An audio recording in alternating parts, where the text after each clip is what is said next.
চাচি আম্মা, এইবার আমার মিছিল একটু গলা ফাটান। ভোটে জিতলে আপনার বয়স্ক ভাতার কার্ডের লগে ডাইরেক্ট আমেরিকার ভিসা লাগাই দিমু। ভোটটা কিন্তু মরা মুরগি মার্কাই দিবেন। এই তো কিছুদিন আগের কথা। গ্রামে তখন নির্বাচন চলছে। শিয়াল নেতা একদিন দলবল নিয়ে হাজির হলো গ্রামের সবচেয়ে গরিব পাড়ায়। সেখানে এক ভাঙা ঘরে থাকে বৃদ্ধা বিধবা বানর চাচি ও তার একমাত্র এতিম নাতি।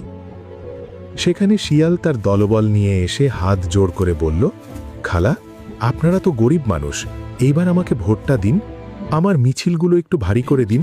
আমি কথা দিচ্ছি, ভোটে জিতলেই আপনাদের সবার জন্য বিধবা ভাতার কার্ড আর রেশন কার্ড করে দেব, আর কোনো অভাব থাকবে না। বৃদ্ধা বানর চাচি কোমরে ব্যথা, ঠিকমতো হাঁটতেও পারে না, তবুও বিধবা ভাতার কার্ডের আশায় এতিম নাতিকার মুখে দুমুঠো ভাত তুলে দেওয়ার স্বপ্নে সে প্রচণ্ড রোদে শিয়াল নেতার মিছিলে গলা ফাটিয়ে স্লোগান দিল। শিয়াল বিপুল ভোটে জিতে চেয়ারম্যান হয়ে গেল। দেখতে দেখতে কয়েক মাস চলে গেল। এদিকে বৃদ্ধা বানর চাচির ঘরে এক মুঠো খাবারও নেই। খাবার তো দূরের কথা, এক ছটাক চালও নেই। এতিম নাতিদের খিদের যন্ত্রণায় ছটফট করে কাঁদছে। বানর চাচি ভাবল, যাই, শিয়াল চেয়ারম্যানের কাছ থেকে বিধবা ভাতার কার্ডটা নিয়ে আসি, ও তো কথা দিয়েছিল। লাঠিতে ভর দিয়ে কাঁপতে কাঁপতে বানর চাচি পৌঁছল শিয়াল নেতার বড় পাকা বাড়িতে। বানর চাচি গিয়ে দেখল শিয়াল এসি রুমে বসে দামি বিদেশি ফল খাচ্ছে, আর চামচারা তাকে বাতাস করছে। বানর খালা শিয়াল চেয়ারম্যানের সামনে গিয়ে মিনমিন করে বলল, বাবা চেয়ারম্যান, আমি বানর খালা, ভোটের সময় তো কথা দিছিলা বিধবা কার্ড দিবা, কিছুদিন পরেই ঈদ, ঘরে তো কিচ্ছু নাই বাপ। শিয়াল হঠাৎ তেলে বেগুনে জ্বলে উঠল, হাতের ফলটা ছুঁড়ে মেরে বলল, কোন সাহসে তুই আমার এসি রুমে ঢুকলি? আমি কি এখানে তোদের মতো ফকিরনিদের পালতে বসেছি?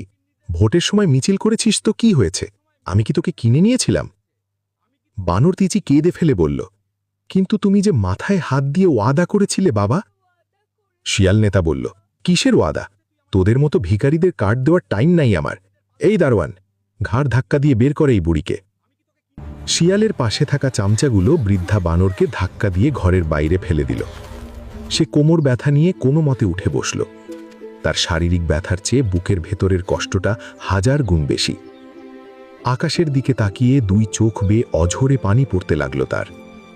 মনে মনে শুধু বলল, গরিবের পেটে লাথি মেরে তুই হয়তো আজ অনেক বড় নেতা হয়েছিস, কিন্তু এই চোখের জলের হিসাব তোকে একদিন দিতেই হবে।